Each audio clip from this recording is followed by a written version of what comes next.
I'd like to call to order the Mount Pleasant Public School Board of Education special meeting on September 23rd, 2025 at 6:30 p.m.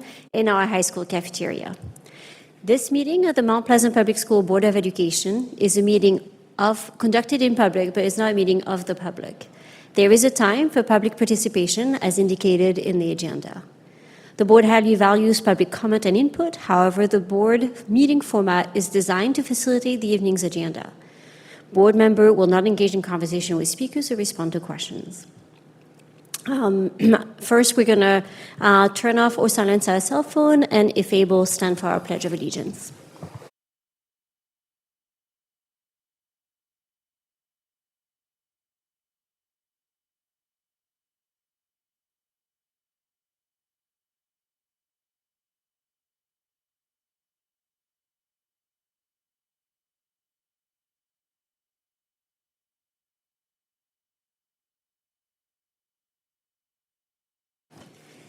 At this time, I'm also going to read our Indigenous Land Acknowledgement Statement. Mount Pleasant Public Schools are honored to acknowledge the Anishinaabe people whose traditional land we are gathered on today.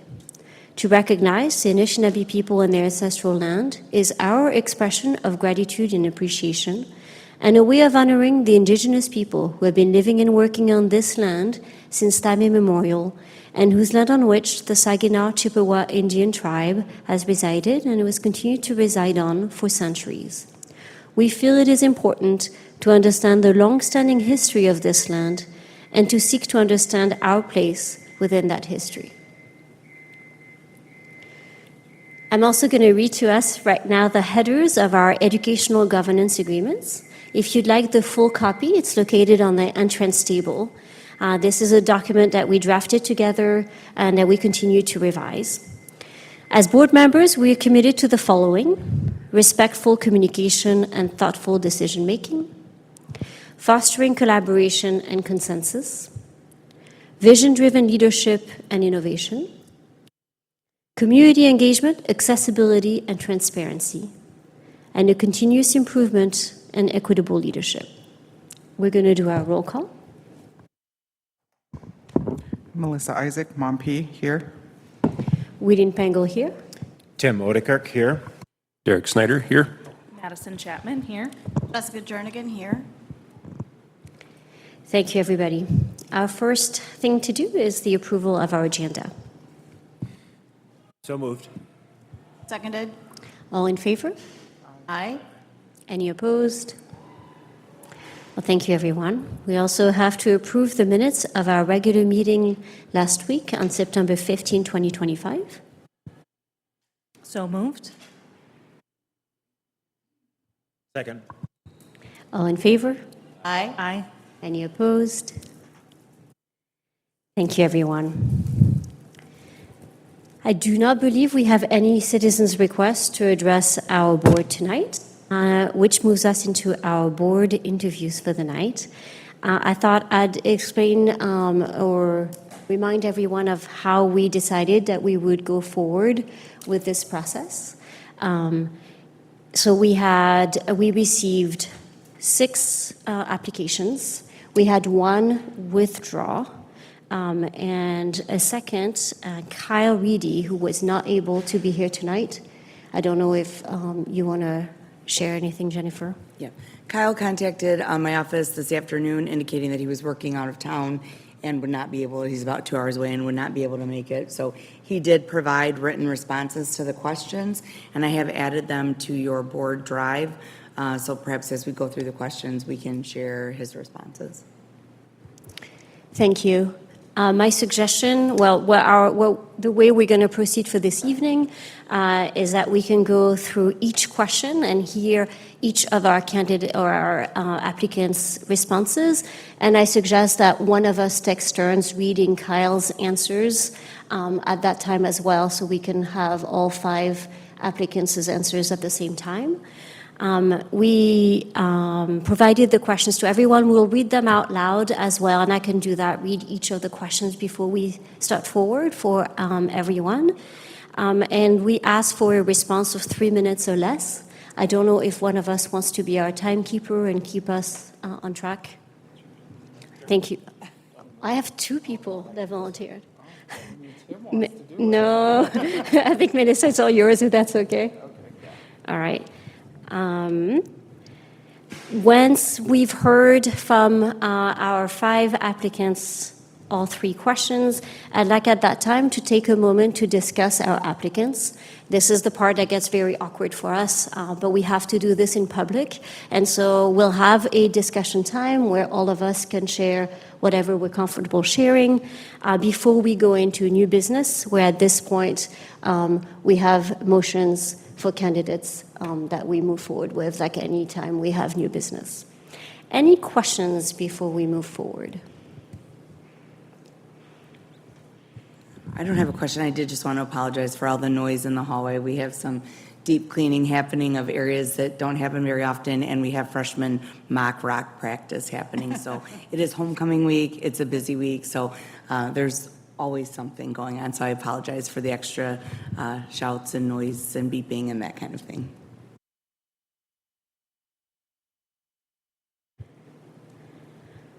One more thing I didn't say is I think it might be nice if we rotate who starts for each question so that we don't have the same person answering each time.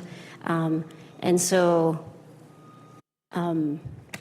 maybe I'll go in the order of the agenda for the first question, and then for the second question, we'll skip whoever answered first and keep going, if that's okay with everybody. The candidates are on the agenda alphabetically by their last name. Yeah. Yeah. So, all right. All right, all set. So the first question that we would like to hear from you is to please introduce yourself to our board and tell us more about what led you to apply for this open position. And so, Andy, you would be going first. Thank you. Thanks for having us all here tonight. Can everyone hear me? All right, perfect. My name is Andy Brockman.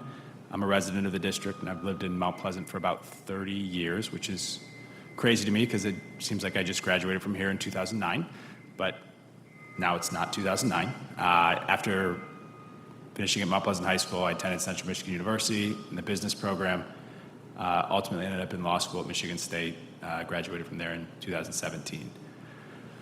What draws me to apply for the board is I'm a product of public education. My family really believes in it. I come from a long family of educators. My wife actually is a teacher at the high school. Both my kids, well, one of my children attends Ganyard Elementary. I have 2 more kids that just aren't old enough yet. But next year, one will be starting kindergarten. And I'd like to work in a way that can help support the teachers as they foster a positive learning environment for the students. And I've lived here for 30 years. My hope is that I can serve on the board for a long time. Thank you. Thanks, Andy. Next, we have Cal Reedy. Do I have someone from our board that is willing to read Cal's answer? Derek, go ahead. Yep. Kyle responded, "Afternoon, everyone. My name is Kyle Reedy. I recently applied for this position, and the reason I am applying again is because I believe I have the abilities to make a change. Throughout my years in the Mount Pleasant community, I have seen so many children fall off because of not having a proper guidance to continue to build on their potentials. I have an associate degree in medical and have since broadened my education in construction. I love my community and want to give back." Thank you, Derek. Next, we have Cheryl. Good evening, everyone.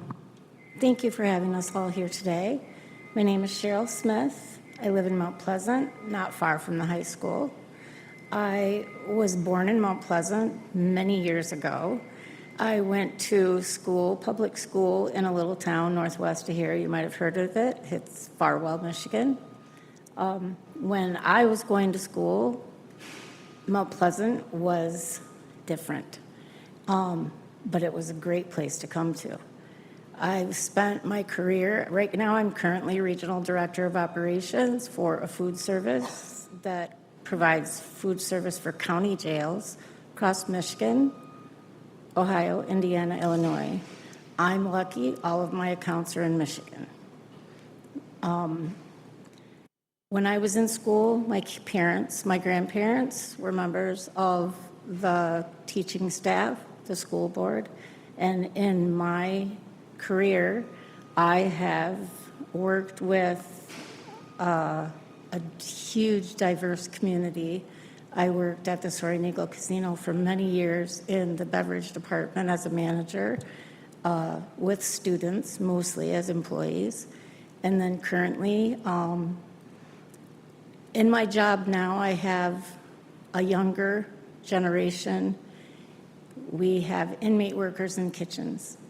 And so a lot of times I hear the inmates talk about if they would have in school.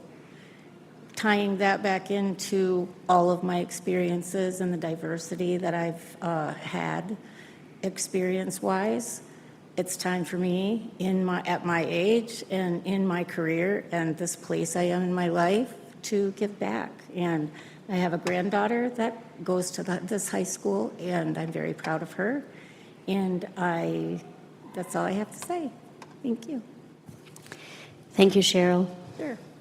Next, we have Nathan.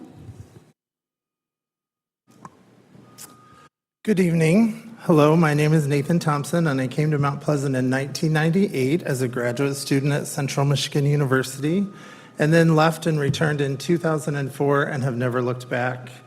This is my family's home, and we are proud to have a Mount Pleasant graduate of 2025 and a junior in our family. The importance of public education has always been a cornerstone of my upbringing. My K-12 experience was in one district with 2 school buildings separated by a woods and a football field. As a first-generation college student, I now hold multiple degrees from Indiana State University and Central Michigan University. As I have thought about what has led me to wanting to be a school board member again, I am reminded of my childhood back in Indiana. Believe it or not, I have long been interested in school boards. This interest was fueled by a neighbor and family friend that served on our local board for many years. I would often ask him about his school board experience and always had it as a bucket list item. I had the honor of previously serving on the Mount Pleasant Board of Education from July 2023 to December 2024. My knowledge of school board policy and the inner workings of school districts was enlightened during and after my previous board experience. I also took full advantage of the Michigan Association of School Board Resources. Currently, I hold a Level 3 Award of Distinction within the association. The webinars, CBA classes, institutes, and the annual leadership conference that MASB offers are truly beneficial to any board member. Through those CBA classes, I hold a finance certification and have one of 5 classes completed towards the community relations certification. I believe my desire to be a board member once again stems from wanting to be a part of policy review and implementation, helping our district stay fiscally sound in these uncertain times, and supporting all of our students, staff, and administrators in their pursuit of excellence. Furthermore, I believe my attendance at almost every board meeting since January 2025 as a citizen is another testament to my support and dedication to the Board of Education. I am aware of everything that the board has previously talked about publicly and have read and understand all 2025 board packet information available to the public. I look forward to the possibility of serving on the board again, and I'm ready to step in and contribute on day one. Thank you for your time and attention. Thank you, Nathan. And last but not least, we have Margarita Wilson. Hi, my name is Margarita Wilson. Friends and community members call me Margot. I, as a longtime resident of Mount Pleasant, I guess as you were saying, Andrew, as you were saying that you have been in Mount Pleasant for 30 years, I kind of reflected on that and was thinking, oh my goodness, it's been 25 years that I have been a resident of Mount Pleasant, and it's been exciting to get to know this community and be part of it as well. As a parent of 2 students in Mount Pleasant Public Schools, one is almost out the door. We're going to have a senior this year. We have a senior this year. She's going to be graduating this year is what I meant to say. As a former K-5 educator here for the school district, I taught for 11 years in elementary schools here. I am also a current educator in higher education here in Mount Pleasant. You can tell I'm deeply interested in the continuous improvement of and success and growth of our school system. And I do believe that my experiences and my perspective can greatly contribute to the goals that the district already has in place. So I am happy to be here. And again, thank you for having us all. Thank you, Margot.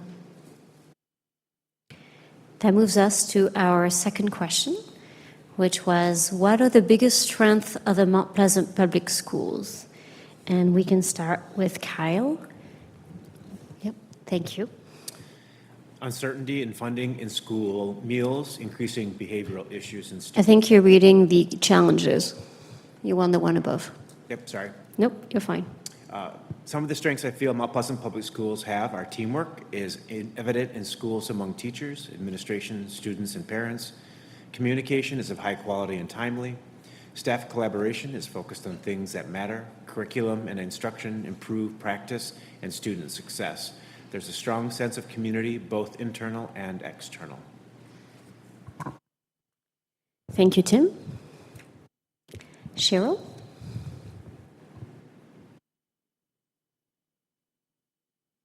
So,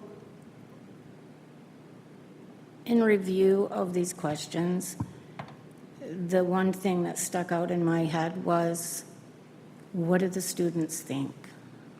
Do we ask the students what they think? If you were to ask the students, what are the biggest strengths of the school, what would they say? So I listen a lot. I listen a lot to my granddaughter and her friends talking, and I ask. And what I come up with is the two fundamental strengths for the community or for the school district are the educators that always show up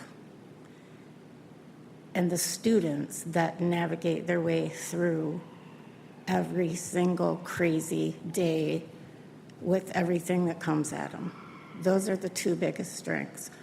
Other than, of course, the tech center, it's outstanding. It delivers exceptional career-oriented education, and the dual enrollment programs that are offered here, that fosters a lot of academic excellence that I don't think anybody realizes. The most important part to me, I feel like, is the student-teacher community involvement.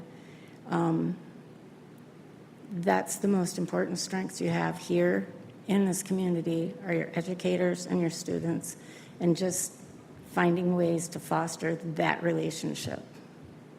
Thank you. Thank you, Cheryl. Next, we have Nathan. Okay, so there are a few things that I would like to highlight in this area. The first one would be the online social media presence. The district has worked hard to have an online social media presence at each level and within each school, and I think that is something that we should be proud of. Our transportation, the strides that Robin and her team have taken to make the department more efficient with the buses and also with the transportation cards and knowing where our students are. Our facilities, the community has allowed bonds to fund many school projects over recent years, having AC in, I think, all or at least almost all facilities, upgraded classrooms, continuously upgraded technology are just a few of the highlights. Josh and his team work tirelessly to keep our facilities in good working order, and Joe and his team work diligently to keep our technology updated and working efficiently. Our community support, the Mount Pleasant community has shown up for Mount Pleasant Public Schools and for our staff and students on a continuous basis. I think another thing that our district does well is our relationship with the Saginaw Chippewa Indian Tribe, and again, thanking the tribe for their 2% grants that they fund a number of our projects. Our staff longevity, while we do have turnover, in talking with other districts, Mount Pleasant Public Schools doesn't have the turnover that other districts have, so I think that's an important highlight. Our summer meal distribution, this has become a staple in Mount Pleasant, and many students and families depend on this program, and I look forward to it continuing. Oasis School and our Community Education Center. Having these two options in our district is vital, and I thank Emily and the team for all they do for our Oasis and community education learners. It is simply amazing. Our pre-K program and beginning to educate our children at a very early age is vital and very important. As Cheryl already mentioned, our GI Tech Center being attached to our school, this speaks for itself that our students don't have to leave the district to take advantage of all of that. So I thank Pat and his team because they are the backbone of the Tech Center success. As a district, our general fund is healthy, and that is important with the current state appropriations undecided. In my experience with other district board members, Mount Pleasant is more diligent than others in keeping their general fund funded. And as a Board of Education, I also applaud the release of board packet information to the public via the website in 2025. Thank you. Thank you, Nathan. Margot? This microphone is going to be fun for me today. It's okay. We'll get used to it. Policy work, actually, it started with this body right here is one of the strengths that I see being done in the last couple of years. It's been an excellent process watching you guys go through all of the policies, making sure that the language is consistent with the messaging that you're trying to put out there. Not just that, but that directly feeds into the consistency throughout the district that is being seen as a result of that. All of the buildings, handbooks, for example, right, are all making sure that they're following the policies and everything that is being set forth. And I've enjoyed seeing that consistency all across. Another thing Nathan already mentioned was the communication. It's strong, it's huge. And I've seen it improve over the years in many different areas. From the automated system that sends out, all of the messages to everyone, to the social media accounts and having the availability of documents and last-minute reminders, to the WAGs, week at a glance communication that is being sent out to everyone. It's been improved, and that has been something that we need to be proud of. So, thank you. Thank you, Margot. Andy? So I need to come up with new ideas now? I think the group kind of, stated there are just so many positives in our districts, whether it be the tech center, job placement, dual enrollment, the busing system. When I thought about this question, I kind of went back to when the student is in the classroom, what's going on that can help the student be successful? And the obvious first one is our educators. And I think our educators are some of our most valuable resources. Everybody's talked to teachers before. They finish their job, they go home with a stack of papers, they grade, they're using their own resources sometimes to buy things, they're working weekends, they're there in the summer sometimes. They work tirelessly for the students. I think that educators are as close to a parent sometimes as someone can be that isn't the parent. They spend so much time with the children that are attending the district. But apart from that, I think that Mount Pleasant's kind of an interesting community where the amount of parent support that follows the students is also huge. I attended Books and Breakfast at Ganyard the other day. It was our last one for my son. And I was just wowed the amount of parent support that came out there. It was a great showing. I think flat out we're really fortunate to have a community where families show up to support their students, whether it's Books and Breakfast, the homecoming parade, mock rock, the Holly Jolly pajama party later this year. Got to figure out what I'm going to wear for that.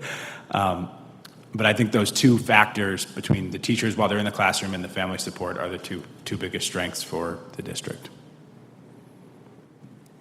Thank you, Andy. Yep. That brings us to our last question, which is what are the challenges facing the Mount Pleasant Public Schools? And we get to start with Cheryl.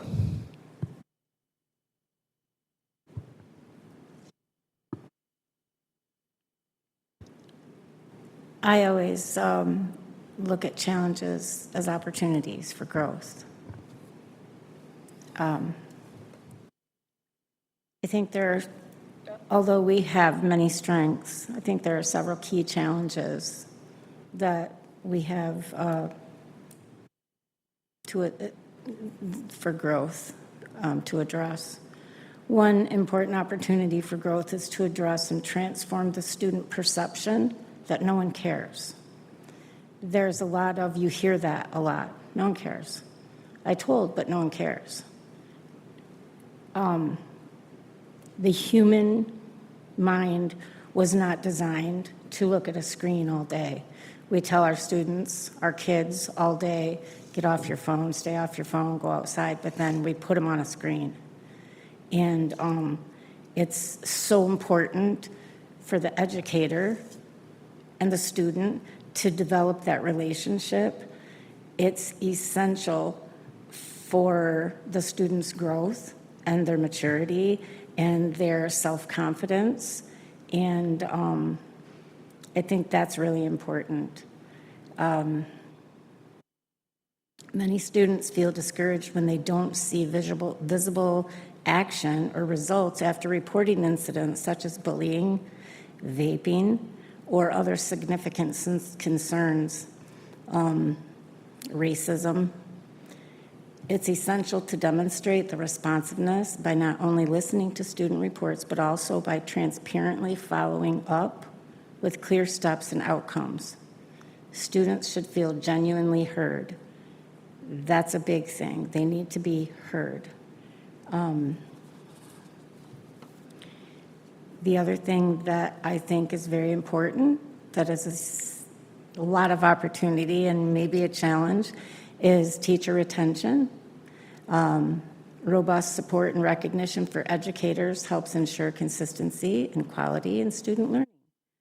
Enhancing financial resources is also very crucial. Prioritizing effective communication and training throughout the district is key. This involves keeping the website and all social media platforms up to date and accessible, expanding student assistance resources.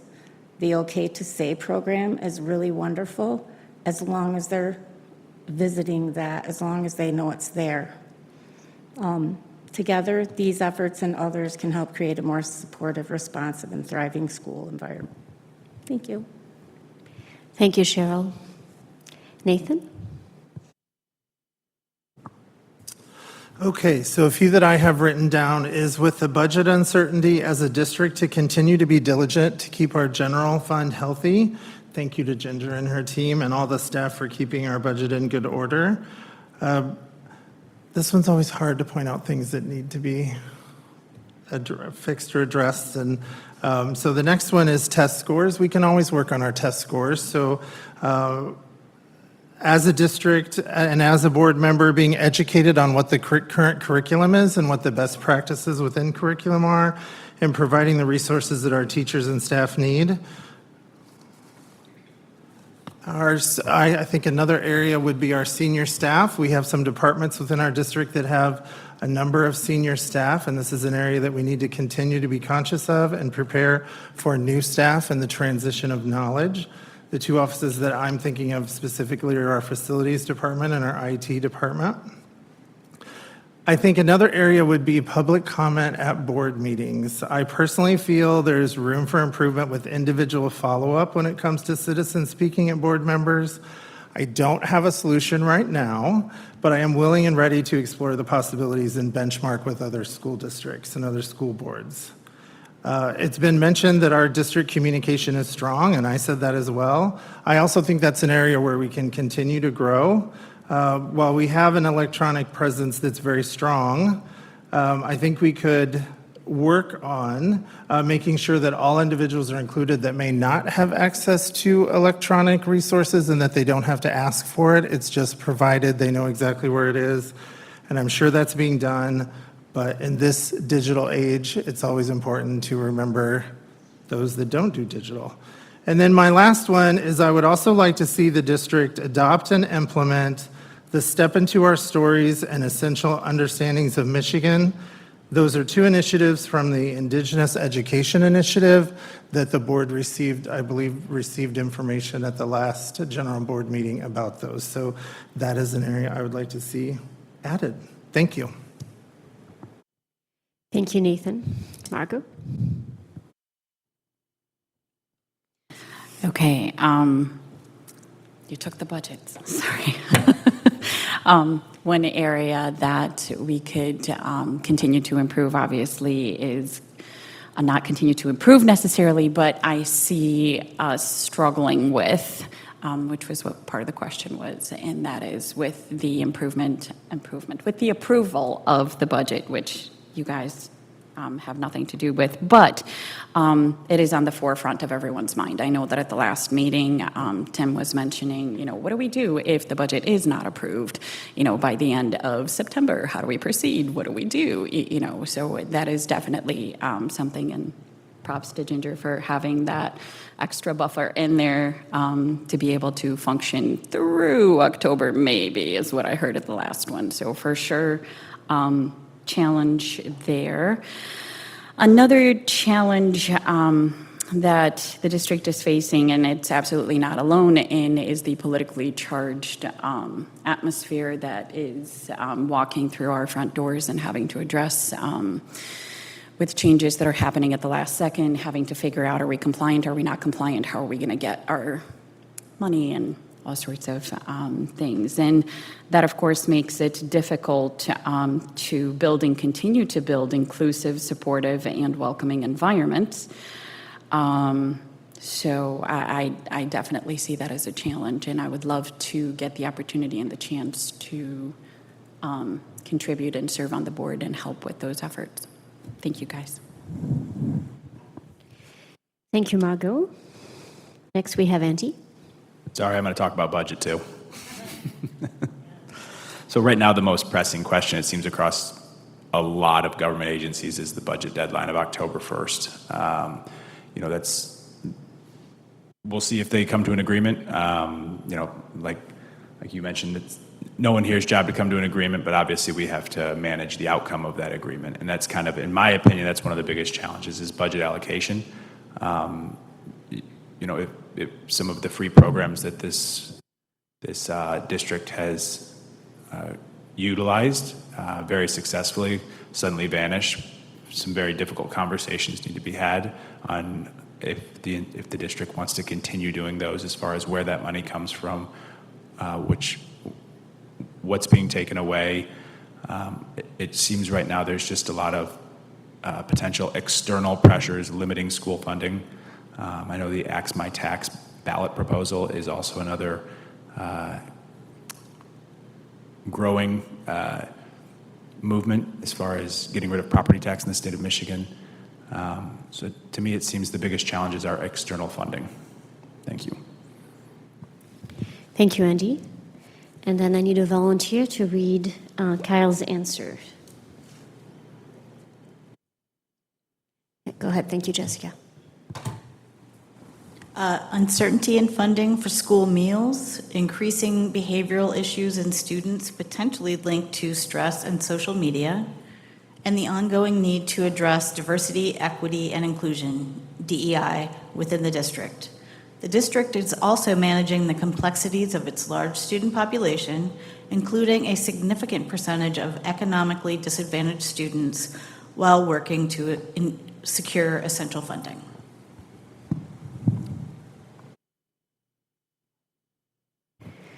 Thank you, Jessica. Do we want to read the second half? I mean, he's under 3, so I think we can keep reading if that's okay. I couldn't tell if it was part of, okay. Yep. Thank you. Continuing in Kyle's voice. If I am chosen for the school board, I will bring leadership and passion with strength to make quality decisions. If chosen, we as a board must work as a team to bring variety of perspective to represent the students and families. We must always strive to increase our love for the children in our community. The more we serve to love the kids, the less likely to settle for the bare minimum, because at the end of the day, the children are the ones who are hurt or lose out on the potential growth. growth. It will be our job as a team of this board to harness opportunities which create a safe and supportive environment through all their years in school. The children are the future. I do not take this position lightly, but with dedication will also bring enthusiasm and passion. Go Panthers, go Vikings, go Gators, go all students, go Oilers. Thank you, Jessica.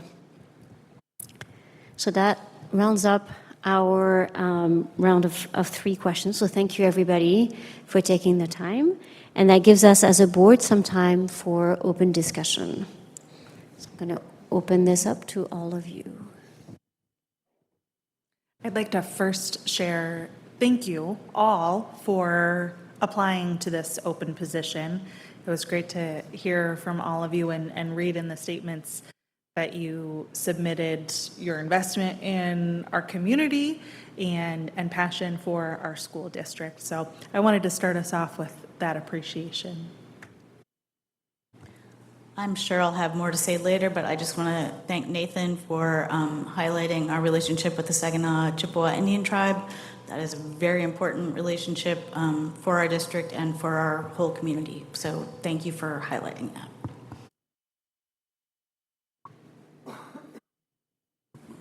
I would also like to say miigwech. I shook hands with each of you before we started this process, and I was in that seat a couple of years ago. And so just want to give my gratitude for your investment in our school district and wanting to be a part of it to kind of help steer the district in whatever direction we're going to go with everything that's happening in the world right now. I also want to highlight Cheryl talking about student voice. Very important to me that we include student voice in as many decisions as we can because they will tell you the truth. They know what's going on in the hallways and things like that. And so in addition to Nathan for knowing folks by name, people's names are important. And highlighting those as we talked about the strengths, or as he talked about the strengths, I think stood out to me as well. So I don't know if this is the time to go over each one individually, but I will save the rest of it for the discussion going forward. I like to appreciate that. As a board, it's really important to have different lenses that come to the board to help make us a better chorus of who we are. And I'm very appreciative that everyone stepped up in a time that's can be kind of conflicted and a little stressful to step up to bring your lens forward and to share your thoughts. And I really appreciate how thoughtful you were with these questions. I mean, it's hard for us to have just 3 questions, but you can tell that you all thought about what is the best meaning and what you see through your lens would be the most value. Thank you. That's not easy. I appreciate that, and I recognize that. So thank you.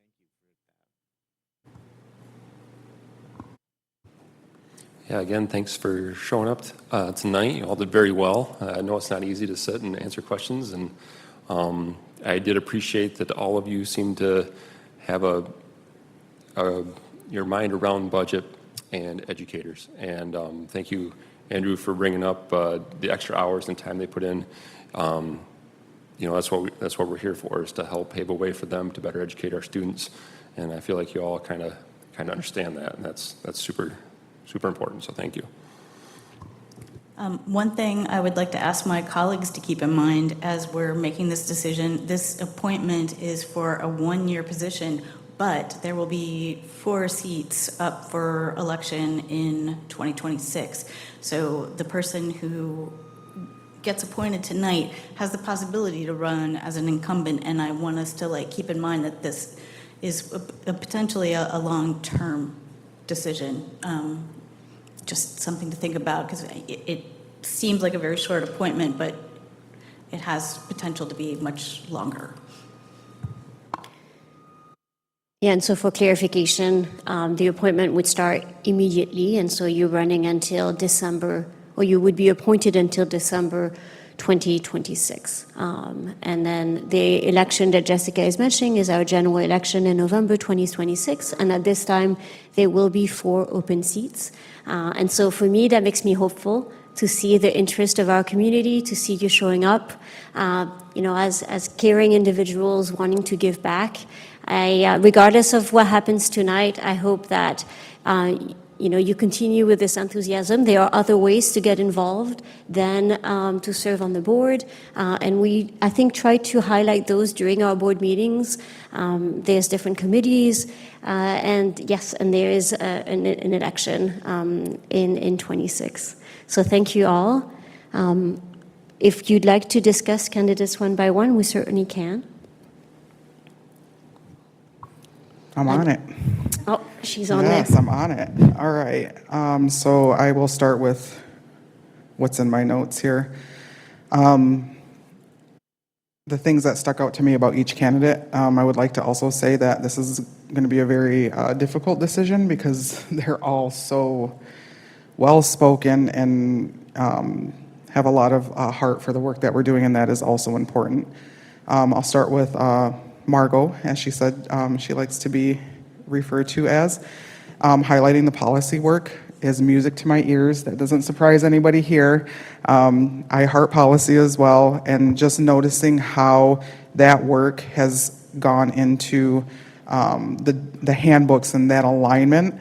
It took a long time for the board to make those adjustments and the strategic planning, that alignment, and I'm glad that she pointed that out, talking about the district. Next, I said a little bit already about Nathan, and it wouldn't be right of me to not only mention the names of the people, but also mentioning the tribe.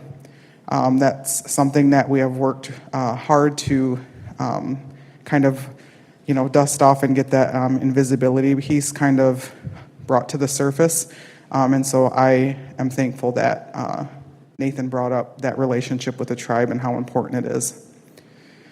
Cheryl, again, the student voice, and working with, I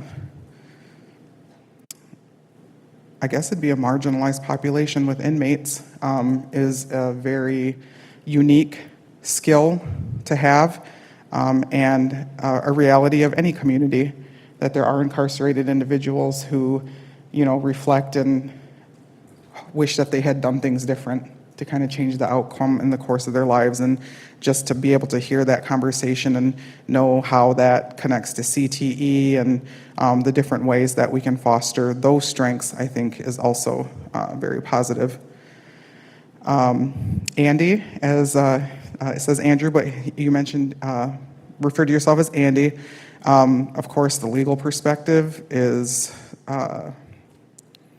nice to have when we're talking about different components of this work, but I think more important to me, although that is important as well, is the nobody knows to just talk about pajamas and what's happening in the schools, so the fact that we have an involved parent who sees the difference that our teachers and the people that are organizing those programs are having, and highlighting parents as the center of support for students. I think oftentimes we kind of get busy in the policy and the curriculum and the standards and all of these things, and worry about those outcomes for students when, that parent support is crucial in working together for the best interest of our students. And so I really appreciated highlighting parents as a very important part of students' experience. So those were, Kyle as well,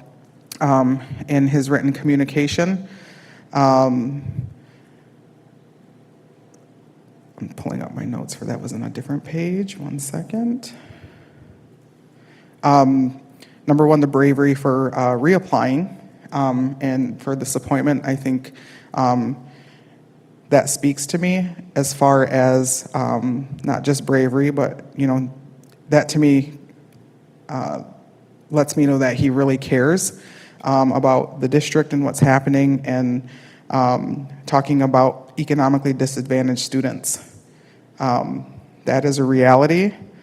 And oftentimes we address all these other things, but in my opinion, the economic disadvantaged, there are a lot more barriers and obstacles in the way of those students and families, and that he named those, I think is important as well. So those are the things that stuck out to me about each of the candidates. Thank you, Melissa.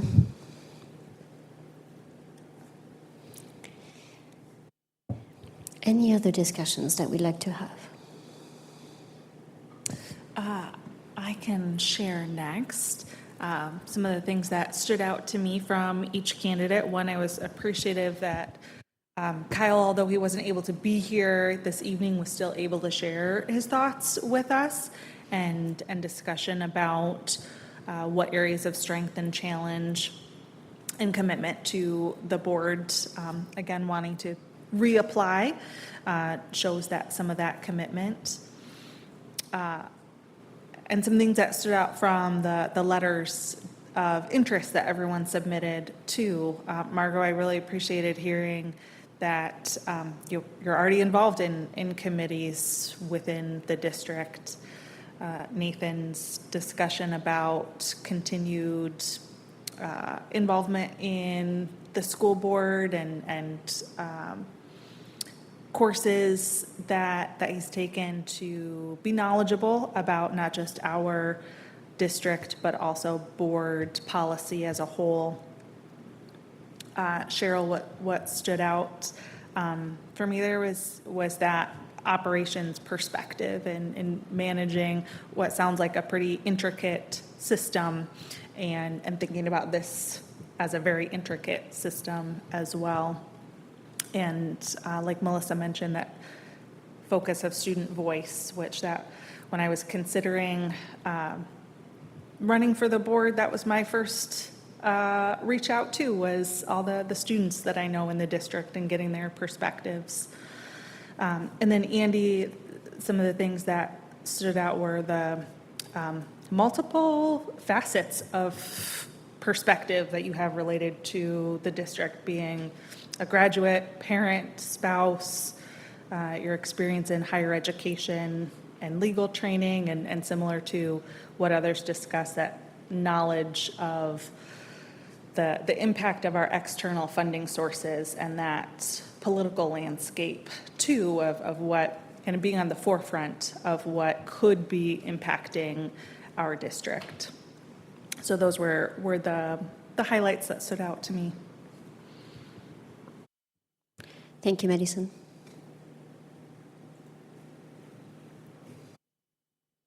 Anyone else? This observation is not going to help us make our decision at all, but I just want to say that I appreciate that everyone here tonight seems to have a grasp of what the school board does, and one would hope that that is the case, but I feel like you were not making suggestions that we change things that we have no control over and things that are not our purview. So I do appreciate that you came here with that knowledge, so thank you. Again, that doesn't help us, but thank you.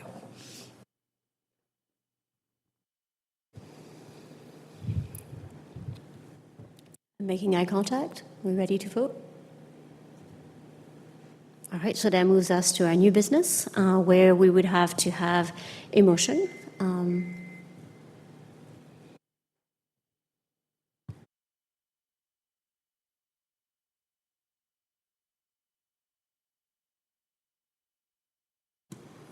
I make a motion for Andrew Brockman. Do we have a second? Second. All in favor? Aye. Aye. Aye. Any opposed? No. Okay. So that's 3-2. And I don't vote, right? So, yeah, all right. So Andy, congratulations. And can we talk about the process moving forward?